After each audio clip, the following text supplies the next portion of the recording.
say thank you. But in the event that this is actually meant for me,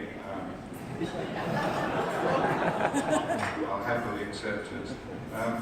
I would like to say a word to you all about how important I think you are in this whole collective thing that we do to make movies, and how appreciative that I am personally for what you do. And my friend and brother Taika's movie, The Hunt for the Wilder People, how that was distributed, I think was kind of an example of how things should be done. Obviously it was a cracker of a film.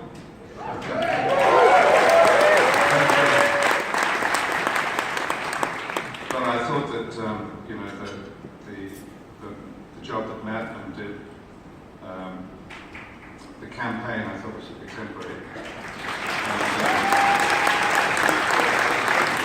want to congratulate them for that. But also all the exhibitors, you know, who had the courage and the foresight to keep on their screens, because this was obviously kind of a gem of the film that needed word of mouth. You know, people would go around saying this is, you know, really special thing that you should see, and you should take your kids and take your grandmother and so on. You know, it's a word of mouth. But people have to keep those things on the screen for it's so important.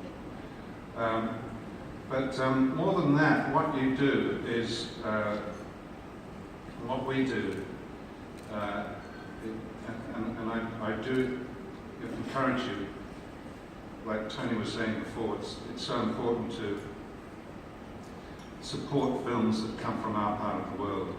Because without our films, without our own voices and our own actors and our own directors and our own stories and our own culture, we're just swamped by the culture of other people. You know, we are a voiceless people. We're dumb. So what we do together with Australasian films, I think, is absolutely vital. Anyway, that's enough about you. Let's get back to me. Yes, it's a lifetime of work. I think it's nearly 40 years since I made my first feature. It's actually ridiculous. So it's really very touching to get an award like this. But I thought, rather than me talk about me, which I could do for days on end, I just rang a few friends today to get them to talk about me, and I was so touched about the feedback that I got. And I thought I edited, because it was so, you know, I got pages and pages of really appreciative stuff from my mates. So I edited it down for you, so we're not here all night. Hugo Weaving, who we've already touched on, he says, amongst other things, I can't really understand why people continually mistake us for one another, or think that you have great legs and look good in fishnets and a thong dress. I mean, you're so much older than me. But congratulations on your end of career. That's really sweet. Then Brian Brown, who wrote pages, I'll just give you the highlights. He says, good on you. It's for the Australian International Movie Convention. It's a wonderful organisation, a very sober organisation. You'll be lucky to see a beer all night there. But they've been very good to you over the years. You owe them a lot for keeping some of those duds of yours in the cinemas. And you'd be lucky to see a cat or a dog in there. Anyway, mate, congrats again. It's lucky you got this lifetime award while you're still around. You look a bit silly getting it when you kick the bucket. With love from your young mate, Brian Brown. Charmer. And Rob Sitch, who directed me in the dish, we saw a little bit of that before. Rob says, you know a Kiwi has truly made it when we claim you as an Aussie. You, however, are definitely still a New Zealander.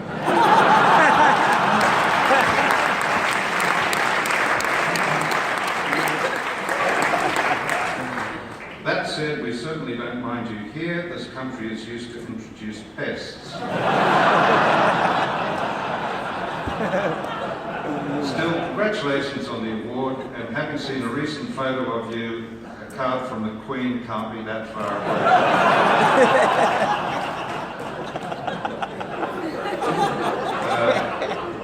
Then I texted John Clark, who's an old friend of mine from New Zealand.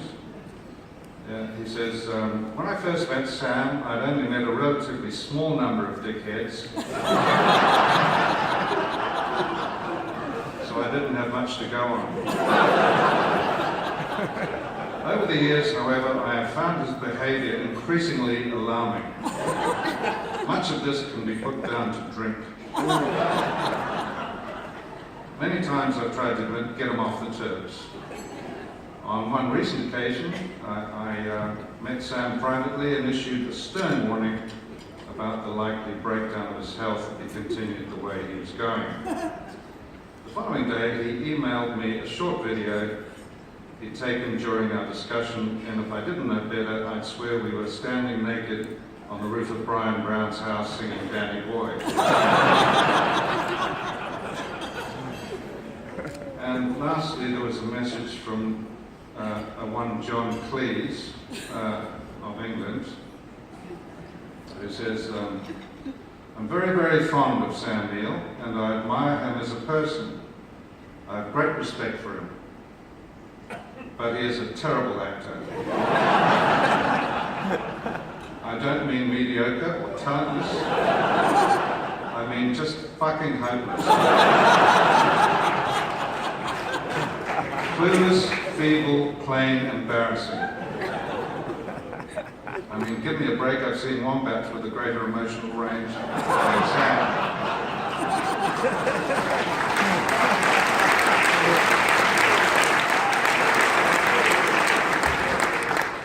But do give him an award or two, it might be a signal to stop and put the rest of us out of our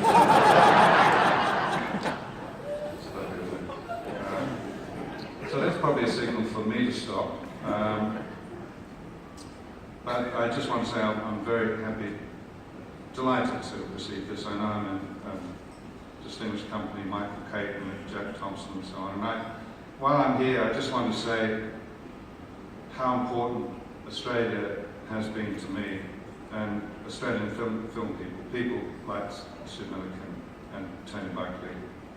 And really it was this place that encouraged me to commit to acting at all. And they're not here, but I do want to say a special thanks to Gillian Armstrong and Margaret Fink, who for some reason saw something in me and cast me and took me over here to be in my better career. And that film completely changed my life and made me commit to acting and become a film actor, and I'm always grateful to them for that. And that coming over here made me absolutely fall in love with Australia, and getting this award makes me love Australia even more. So thank you so much.